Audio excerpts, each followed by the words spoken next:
Hello, today's video is all about drugstore dupes for high-end makeup products, and in many cases I prefer the drugstore option to the high-end and luxury product. One half of my face has the high-end products, the other has the drugstore. I'd love to hear your thoughts. Which side you think is the high-end side? The right side of your screen or the left side of your screen? I'm also today giving you my verdict on some products that I've heard were dupes for other products and I wasn't so sure about, or I just wanted to test them to demystify them, if you will, to see if they actually are dupes. So some of these products may be perfect dupes, others may be alternatives, some may be not even close. Today's dupes video is a little bit different because we may be debunking some products that we've heard are dupes, but in my eyes, they're really not. I know it's all opinion, but I like to test things out and give you my thoughts. Welcome back to my channel. Welcome if you're new, and let's get into these drugstore makeup products that could be great dupes or alternatives for some of your favorite luxury and high-end makeup. I'm starting with Makeup by Mario Surreal Skin. This is a $42 foundation. I'm in shade 8N. This is a foundation that has a very luminous kind of pearlescent finish. To me, it almost looks like foundation plus luminizer mixed in together. This feels very lightweight and has squalane and some other hydrating ingredients and gives natural looking medium coverage. Now, I kept hearing that Revlon Illuminate's Skin Caring Foundation was a great dupe for Surreal Skin. So I wanted to test that out. So that's what we're doing. First thing, I'm giving you my verdict as to whether these are in fact solid dupes, because I've seen this anywhere from $17 to $18, even less if there's some kind of a sale going on. So you could save quite a bit of money. Now, I think everything about Surreal Skin, the finish, the hydration, the lightweight feel, the skin caring ingredients, all of that stands true with Revlon Illuminate. It has that same pearlescent foundation plus luminizer finish to it. Now, the shade that I'm in is 217. If you're wondering about it being quite a bit lighter on this side of my face, I do even it out later with bronzer. Now, if you think you're my foundation shade match twin, I do keep a running list of all my foundation and concealer shade matches over on my blog. I'll have it linked down below in my description box as well as in my top pinned comment, along with all the products that I'm sharing with you today. Now, where Revlon Illuminate differs from Surreal Skin is, to me, the coverage. I couldn't quite build it up to the solid medium coverage that I get from Surreal Skin. It's not necessarily a bad thing. If you're someone who likes more sheer to light medium coverage, this is a great alternative. If you're someone who wears or applies Surreal Skin a little more sheer and you don't build it up, I think this is a great dupe for those of you that apply it that way, because everything else is spot on. Now, I am going to go ahead and say this. I said this in my full review of this foundation, which I have in one of my foundation roundups. I'll have it linked up in a card, and the other two spots that I mentioned a while ago. If you have large pores or texture or mature skin, this luminous pearlescent sheen type finish can enhance those imperfections as opposed to blurring them. I know as we get older, everyone says stick with radiant foundations, but sometimes, especially as they settle into our skin as the day goes on, they can actually reflect and enhance those imperfections that you're not wanting to. So when I wear this foundation, as the day goes on and it settles in, it starts to settle in my forehead wrinkle and in my pores, and I get really shiny in my T-zone. I have combination skin that's normal around the perimeter, and I do get shine and oil breakthrough in my T-zone, especially in these hot months. This does that. I'm under hot lights right now, and I think you can see that the Revlon is doing the same thing. And I just realized I may not have pointed out that Makeup by Mario is on this side and Revlon is on this side. I also feel like you can see that there's less coverage over here. You can see a little bit more of my skin on this side versus this side. Again, not necessarily a bad thing. So the coverage level to me keeps it from being an exact dupe. I'm glad that I tested these out, but if you're wanting to maybe see if you like this finish before you invest in the Makeup by Mario, this would be a great foundation to check out. I have two blush dupes that I found that I'm going to share with you today. I'm really excited about. One is a powder I'm going to share with you a little bit later, and this liquid from Laura Mercier. This is the Tinted Moisturizer Blush in the shade Coastline. I've kind of done a 180 with these. That's another story. I started out kind of not liking them, and I'm really liking them lately. I don't know what happened. So this formula is kind of unique in that you can blend it out with any method really, a brush, a sponge, or your fingers.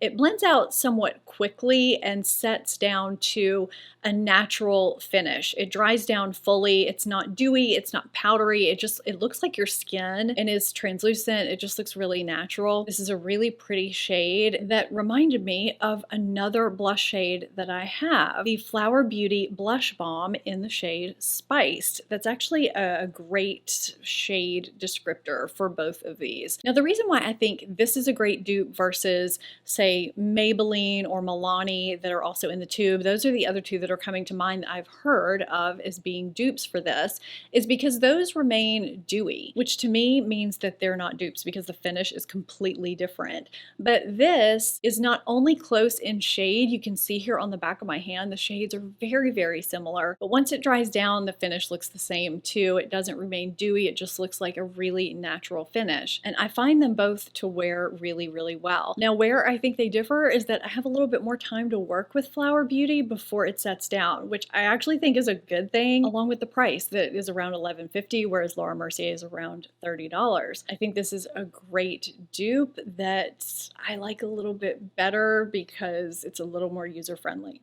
This next dupe actually prompted me to do this video. It's been a while since I've done a dupes video, and I thought, you know, I've got some products sitting here that I really need to talk about, so let's put a video together. I shared the drugstore product in one of my recent videos. It was either my July monthly favorites and fails, my Amazon video, or a recent drugstore video. I can't remember, but I love the drugstore option so much and think it's a fantastic dupe. So the high-end version is the Urban Decay All-Nighter Waterproof Powder.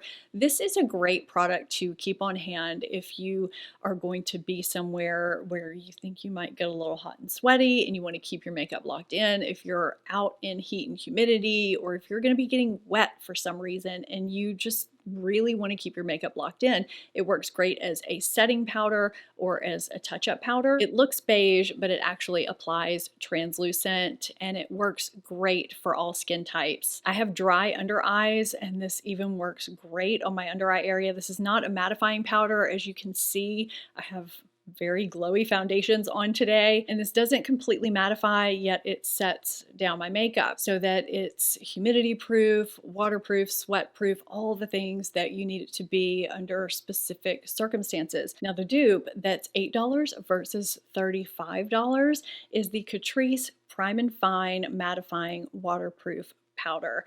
This looks like it's lighter, but just like the Urban Decay, it's translucent. Once it settles in the skin, I feel like when you first start to apply it, it does look lighter than what this looks like, but they're both translucent once they're applied, and all the things that I said about the Urban Decay stand true for the Catrice powder.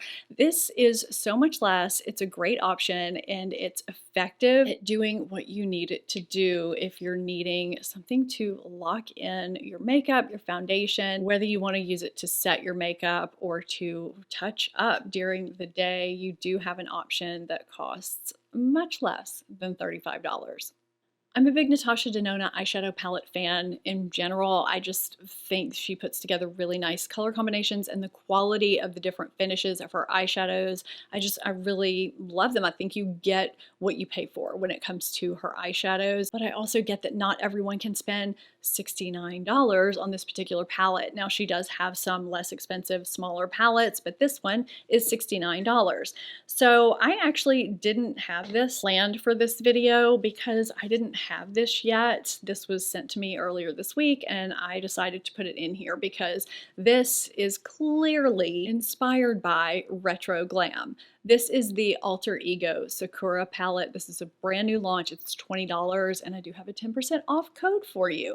I know there can be some controversy with palettes that are created just to be dupes, but if you're on a serious budget and you just cannot do $69 for a palette, I do think that it's great to have a good quality option, and every single palette I've tried from Alter Ego has been great quality, and a lot of times can be more user-friendly than Natasha Denona because of her various finishes that some people aren't quite familiar with. So I want to show you really quickly the swatches. Here are the mattes. The top swatches are Natasha Denona, the bottom are Alter Ego, and these are one finger swatches, and in a lot of cases you're getting better pigment from the Alter Ego palette here with the mattes. Here we have the shimmers, great quality. We have a few subtle shade differences. Twinkle is a little bit warmer than Oz. Grove is slightly deeper than Evergreen. This is one of the sheer shades in both palettes.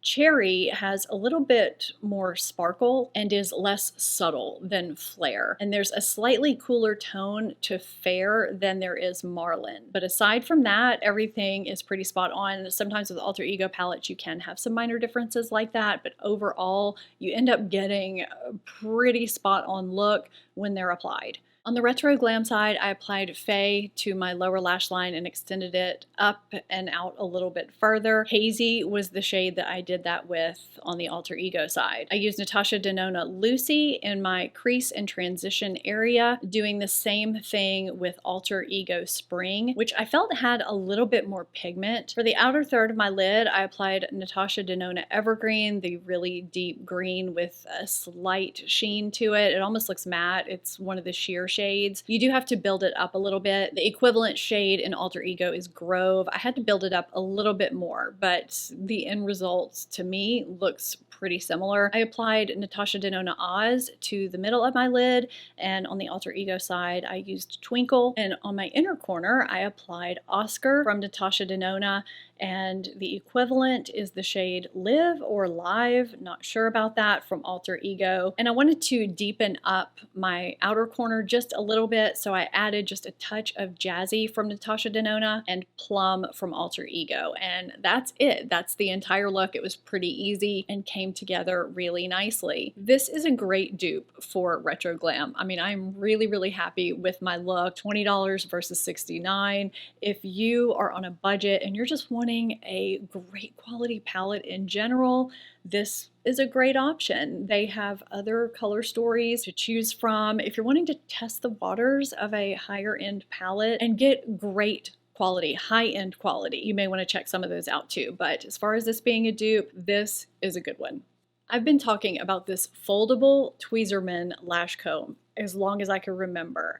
I have come on here talking to you about how you need to stop using a spoolie to comb through your lashes to declump them because it's so rough on your eyelashes and it takes longer. Plastic combs aren't nearly as good, and even the ones that are metal that are curved, Tweezerman even makes one of those that I have tried and it's just not nearly as good as this little basic one that folds. It's so good. I have been using this, not this exact one, for over 20 years. It seems like, anyway. It's gotta be 20 years. So I've been saying all this time that there's no substitute. There's nothing else out there like this. This costs around $13, which is by far the least expensive high-end product in this video. But I just found a dupe. You can get two exact, well, almost exact dupes for less than $9. They come in a pack of two in this little case right here. So if you want to keep them corralled together, you can do that. There's a silver one and a gold one. Now I've been using the silver one against this one, my existing one, and it functions exactly the same way. I've scrutinized these. The teeth are the exact same width. They're the same length. It looks like they're made by the same manufacturer. I mean, they look exactly the same. The one thing that is different is that it takes a little bit more effort to open and close the ones from Amazon. So I am kind of careful when I open and close them because I don't want them to break. But I mean, they break down to around $4 each. So if you're wanting to save money and get two for much less than the price of even one, there's actually a dupe or dupes that I just didn't even know existed to help declump your lashes. So if you've been not getting this because it was $13 for a lash comb, now you can get two for less than $9. The blush on this side of my face is Patrick Ta She's Passionate, which has been discontinued, but when it was available, it was $32. So I happened to notice one day when I was swatching a bunch of blushes on the back of my hand that the e.l.f. bite-sized blush duo or face duo in the shade Watermelon, this matte shade looked identical when it was blended out. Now you can see the e.l.f. is on the bottom here. It looks a little bit brighter when it's more concentrated, but when it's blended out and when it's on my cheeks, they look pretty similar, the finish and the shade. Plus, you get a highlighter in here, and this is $4. $4 versus $32, and this is even discontinued. So if you're looking for a replacement for She's Passionate, if you were someone that really liked this shade, you may want to pick up Watermelon from e.l.f. Or if you're just wanting a great $4 blush. But I was really excited when I found this dupe because I think this is a great dupe for Patrick Ta She's Passionate.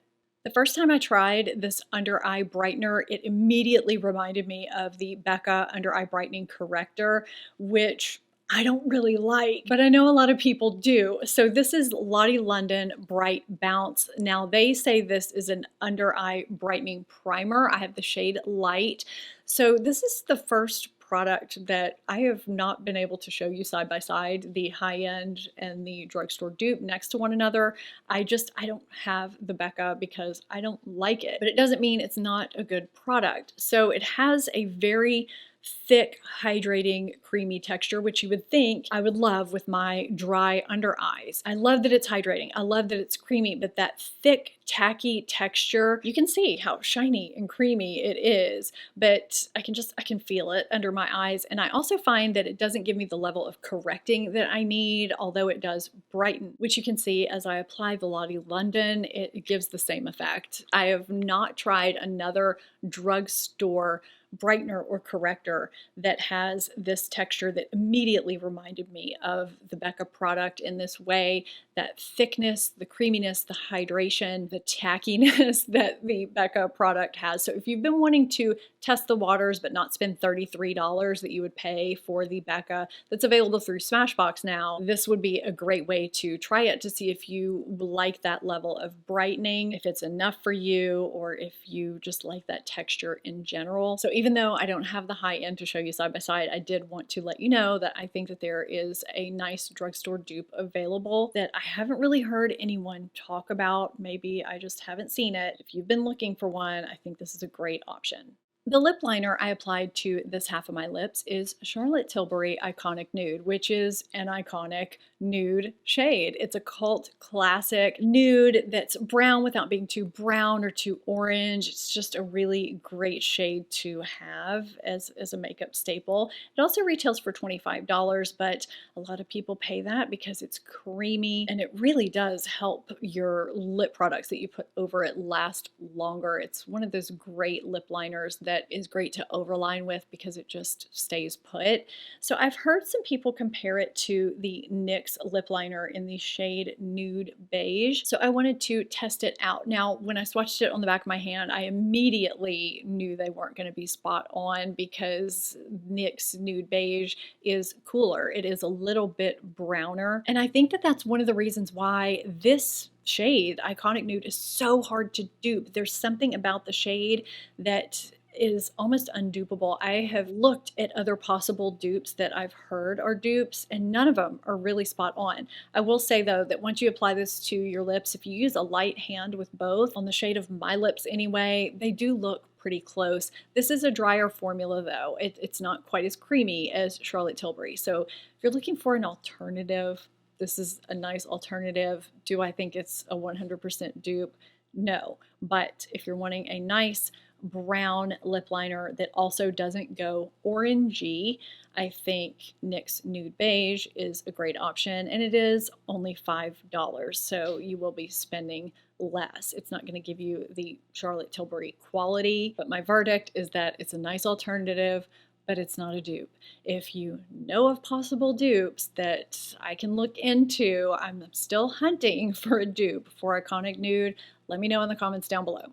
I was excited about this next dupe because I love lip products, and MAC Modesty is one of my favorite lipsticks. It's this really great, I don't know, just kind of rosy pinky nude, and it's a MAC cream sheen formula, which is really hydrating and nourishing, but it has some opacity to it, and it's a shade they've kept around. They've revamped a lot of their line and discontinued many of their classic shades, but they've kept Modesty. So I've heard that a shade I've duped to other lipsticks before was a dupe for MAC Modesty. I immediately questioned it, but I decided I would check it out anyway, and that is Rimmel Kate number 45. So you can see here on my hand, we have Kate 45 and we have Modesty. They look very different on my hand, and here they are on my lips. The deeper one being Modesty and the lighter one being Rimmel Kate 45. I don't know who said these were dupes, but on my lips anyway, these are not dupes at all. I also think, shades aside, the finish is a little bit different. They're both creamy, but the cream sheen finish, I don't want to say it has a shimmer to it, but there's a little bit of something in there that gives it just something a little bit special, a little bit of a luminosity, whereas this is just a regular cream. So what I've had on my lip throughout the video is just these two mixed. I just could not do this entire video with half and half lips. So that's what I did. But I will say that Modesty is one of my favorite lipsticks of all time. I think I've gone through about 5 tubes of it throughout the years. I don't see anything replacing it. I mean, I haven't come close yet, but I have duped this to other lipsticks before that weren't close to Modesty. So I don't know why I thought this would be a dupe, but you know, that's what I was doing. I was testing it to see if it was, and I do not agree with that dupe at all. Was your high-end side correct in the beginning? Let me know down below. Let me know if you have dupes you want me to check out, or if you want me to try and dupe anything. These dupes videos are always a lot of fun for me. I have more if you want to check out more dupes that I've found. Just click here. I hope you enjoyed this and found it helpful. If you did, give it a thumbs up and subscribe if you're not already, and I'll see you next time. Bye!